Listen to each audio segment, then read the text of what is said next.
apa kabar Anda pemirsa? Selama 24 menit ke depan kami menghadirkan berbagai kisah inspiratif dalam keberagaman budaya. Saya Agnes Nambela, inilah Bingkai Sumatera. Parno Alan, seorang warga asal Medan, mendirikan pondok belajar mengaji gratis di Desa Sampali, Deli Serdang. Pondok belajar mengaji ini didirikan sebagai wujud kepeduliannya terhadap pendidikan agama untuk anak-anak desa. Ia juga membiayai segala aktivitas belajar mengajar di pondok belajar ini, pemirsa. Berikut liputan selengkapnya. Inilah Parno Alan Subekjo atau yang akrab disapa Alan. Seorang wira swasta berusia 43 tahun asal kota Medan. Sembari menjalankan usahanya, ia aktif mengikuti berbagai kegiatan di pondok mengaji yang ia dirikan sejak Mei 2020. Pondok mengaji yang bernama Yayasan Pas Java ini merupakan wujud kepeduliannya terhadap pendidikan agama anak-anak desa yang mulai tergerus oleh kemajuan dan perkembangan teknologi. Ya, awalnya saya prihatin dengan generasi saat ini, di mana anak SD, anak SMP tidak lagi peduli dengan agamanya sendiri, asik main dengan gadget. Jadi terpikir di benak saya, ketika saya diberikan rezeki, insya Allah saya buat pondok mengaji gratis. Dan alhamdulillah saya berdoa setiap selesai sholat saya dalam 1 tahun, Allah memberikan rezeki kepada saya membangun rumah, belum saya bangun sudah terjual, dan keseluruhan keuntungan saya belikan lahan di sini, dan seterusnya saya bangun. Alhamdulillah teman-teman juga sangat respect, memberikan bantuan dan dukungannya, sehingga bisa terbangun seperti ini. Yayasan ini berlokasi di Jalan Pasar 3, Desa Sampali, Kecamatan Percut Setuan. Di pendopo sederhana inilah, anak-anak biasanya belajar mengaji. Kegiatan mengaji diiringi dengan sejumlah kegiatan lain, seperti ceramah, belajar sholat, tahsin, dan mewarnai. Anak-anak juga dikenalkan dengan sejumlah permainan tradisional, seperti lompat tali, engklek, dan lainnya. Kegiatan ini bertujuan agar anak-anak tidak melupakan permainan tradisional. Mereka diharapkan dapat melestarikan permainan tradisional, meskipun banyak bermunculan game online yang menarik perhatian. Hingga kini terdapat 85 anak yang mengaji di Pondok Pas Java. Pondok belajar ini dibuka setiap hari. Namun untuk kegiatan belajar mengajinya, hanya dilakukan mulai hari Senin hingga Sabtu. Khusus hari Minggu, biasanya anak-anak belajar menari. Kegiatan menari ini pun diajarkan langsung oleh para mahasiswa yang tinggal di sekitar pondok mengaji ini.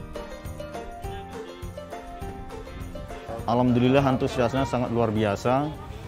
Artinya selain juga rajin mengaji, warga sekitar di sini sangat mendukung. Di sini saya dibuatkan kolam di belakang, pagar juga. Jadi semua yang berkaitan dengan pondok mengaji ini alhamdulillah sangat didukung dengan warga sekitar. Dan kedepannya mungkin kita akan membuat pesantren untuk lansia. Tidak tanggung-tanggung, anak-anak yang belajar pun tidak dimintai iuran untuk segala kegiatan di pondok ini. Seluruh biaya operasional ditanggung oleh Alan. Alan hanya berharap apa yang ia lakukan dapat bermanfaat bagi masyarakat sekitar. Neni Sujana Rambe, salah satu pengajar, merasa bersyukur diamanahkan untuk mengajar mengaji. Ia juga diperkenankan tinggal di sini. Ia mengapresiasi kedermawanan dan kepedulian Alan terhadap pendidikan agama anak-anak desa.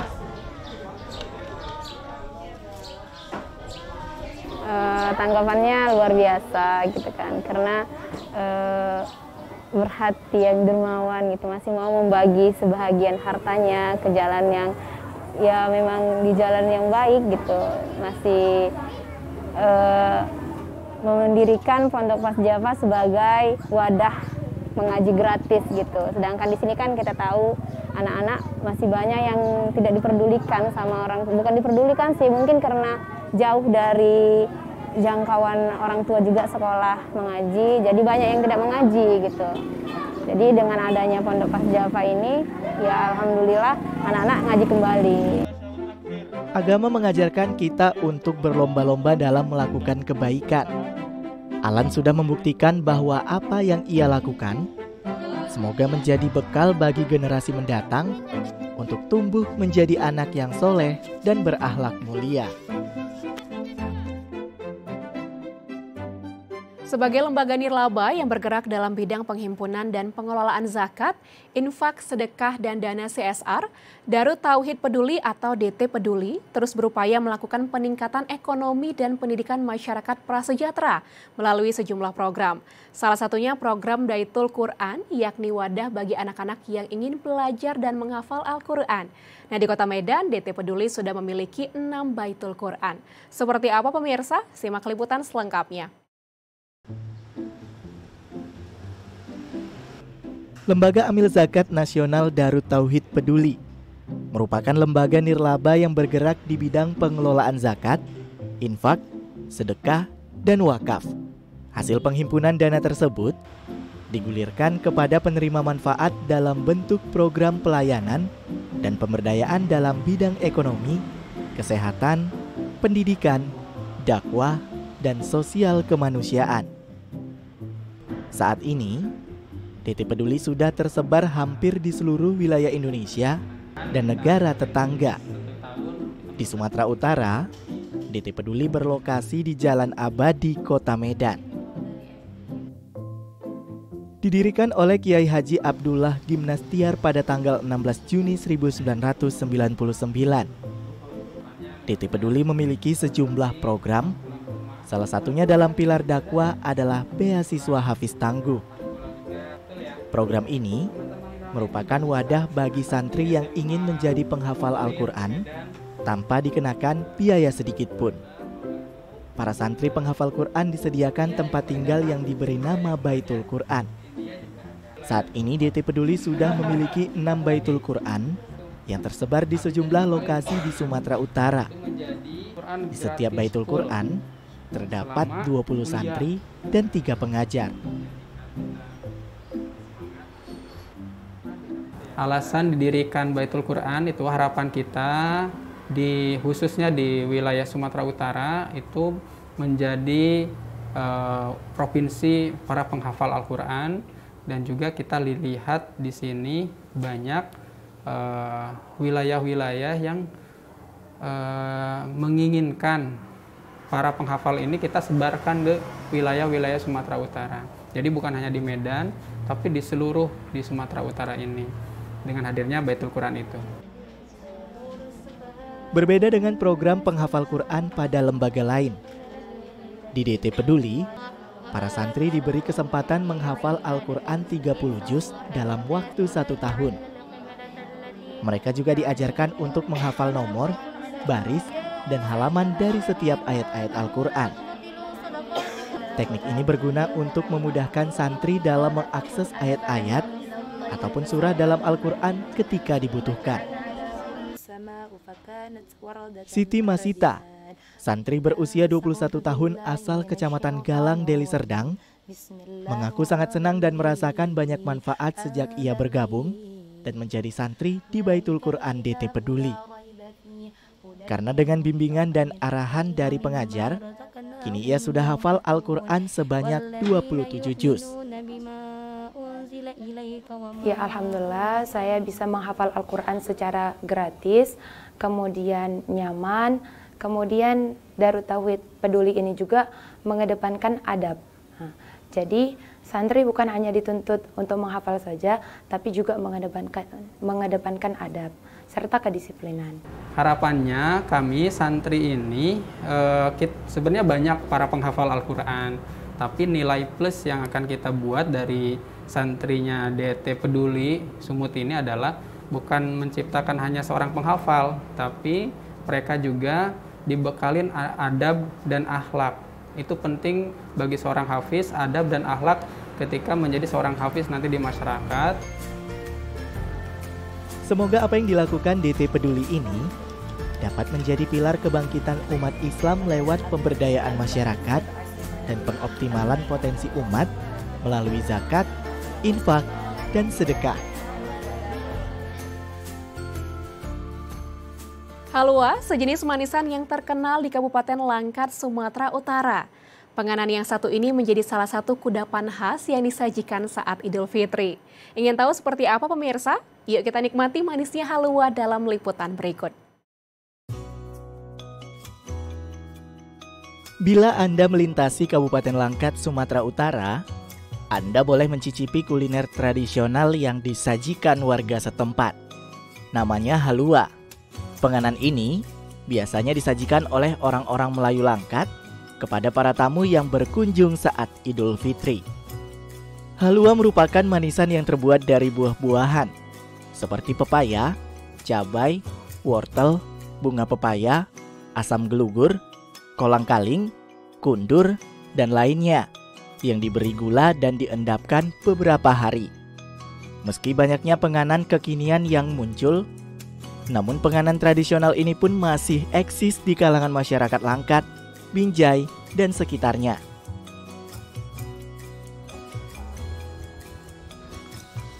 Hairia, seorang pelaku usaha manisan halua asal kota Binjai, tidak hanya membantu perekonomian keluarganya dari usaha halua, ibu dua orang anak ini ingin terus melestarikan dan memperkenalkan penganan khas Melayu Langkat ini kepada generasi muda.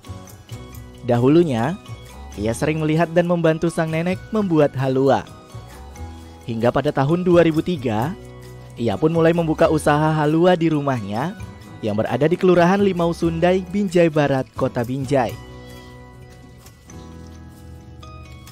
Awal mulanya saya semenjak dari kecil kan kita tinggal sama andung.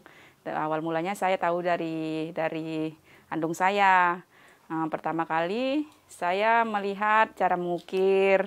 Saya lihat andung saya mengukir cara seperti ini. Saya belajar. Akhirnya saya menikah. Saya meneruskan usaha andung saya tadi. Nah, dari situ saya belajar membuat halua. Dan sampai sekarang.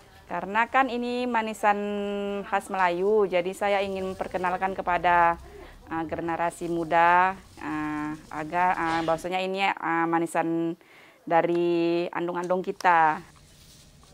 Meskipun warga sekitar rumahnya banyak yang membuat halua, namun hanya Hairia saja yang terus berproduksi setiap hari. Dalam sehari, ia memproduksi 10 kg manisan halua.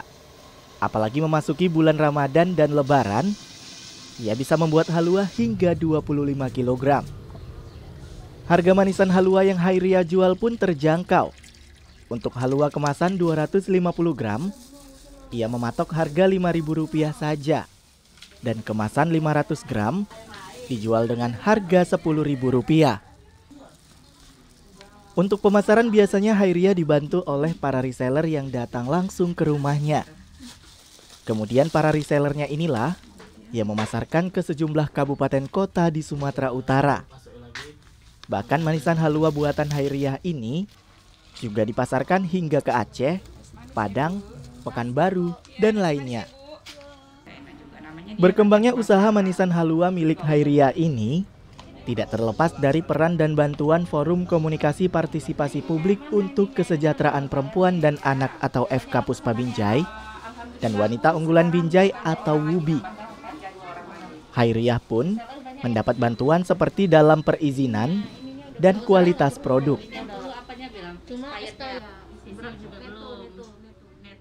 Saya sangat aspirasi ya kepada Ibu Hairiah, bahkan sapet Ibu ini untuk tetap melestarikan mulai dari tata cara pembuatannya, pengambilan buah dan cara membuatnya semua itu memang saya sangat sapet untuk tetap mempertahankan budaya zaman dulunya gitu. Jadi pada saat sekarang itu banyak halua yang dibuat dari cetakan, emang udah ekspres mengikuti kemajuan zaman, tapi Ibu ini tetap dengan tradisi yang ada. Mari kita lestarikan budaya khas Melayu ini, manisan ini, agar warga masyarakat lebih mengenal manisan ini, bahwasanya kita memang mempunyai manisan yang sangat banyak peminatnya. Melestarikan halua memberikan keuntungan yang sangat banyak. Tentu atas dasar kesadaran masyarakat melestarikan kuliner khas Langkat ini. Kegiatan ini juga mendukung kemandirian perekonomian masyarakat, seperti halnya Hairiah, yang bisa merasakan manisnya dari usaha halua.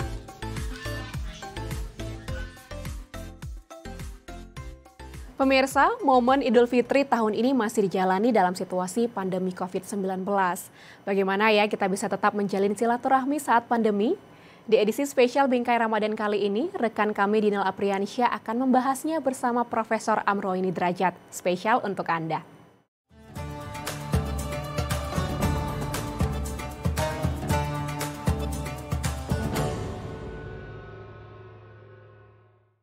Assalamualaikum warahmatullahi wabarakatuh.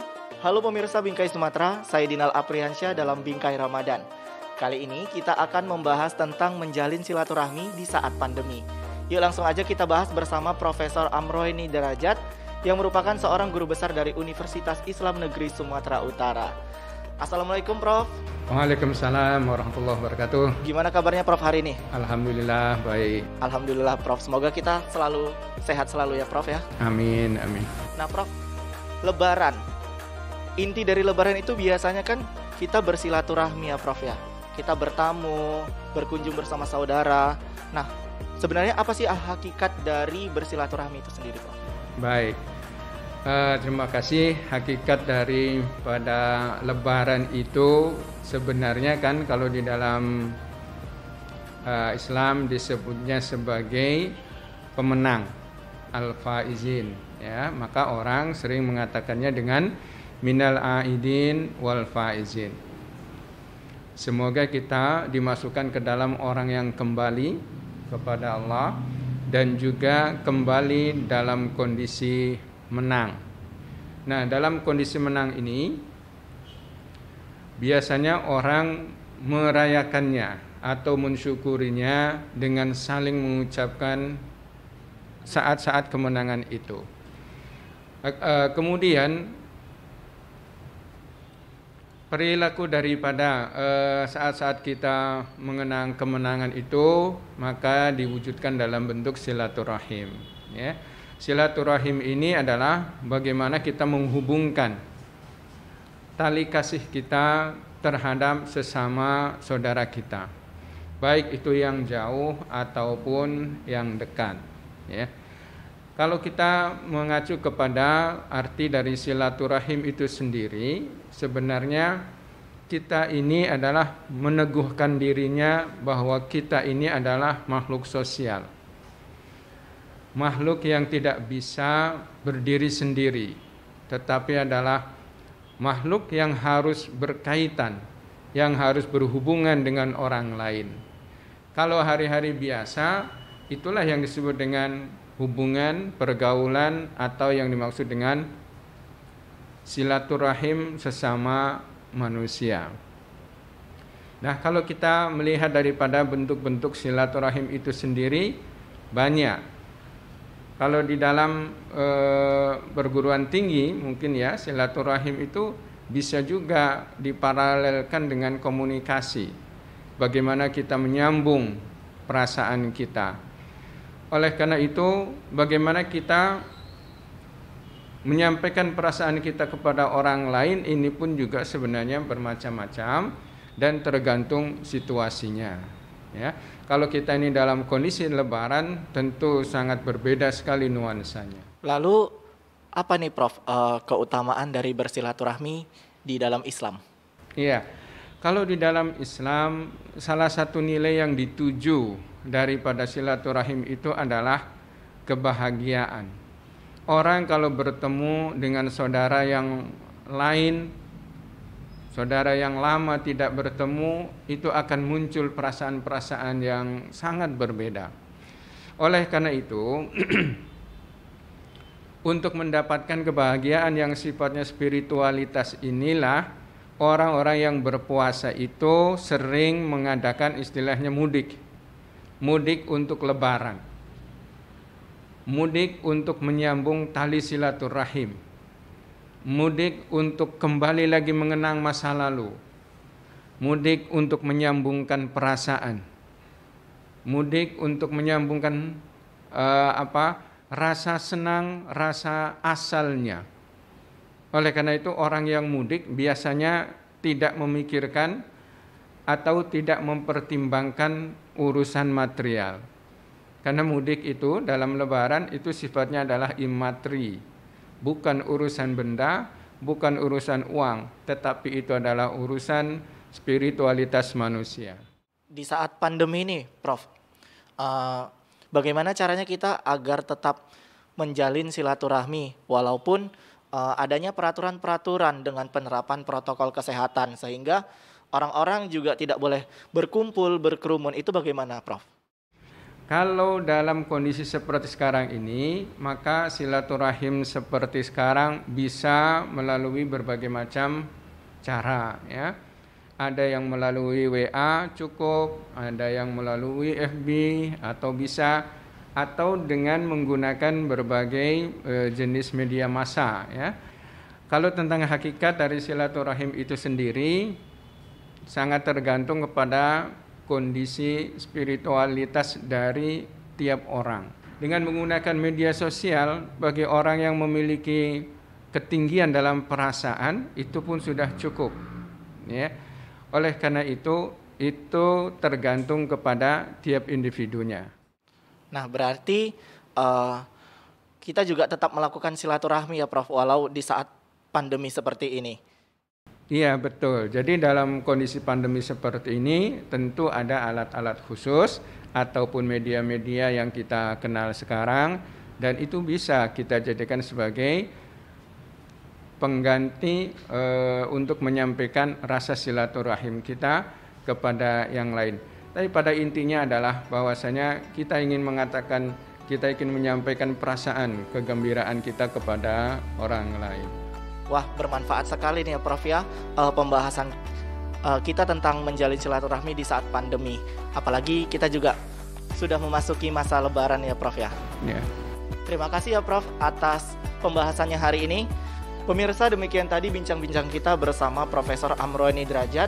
Semoga bermanfaat. Selamat Hari Raya Idul Fitri, mohon maaf lahir dan batin. Wassalamualaikum warahmatullahi wabarakatuh.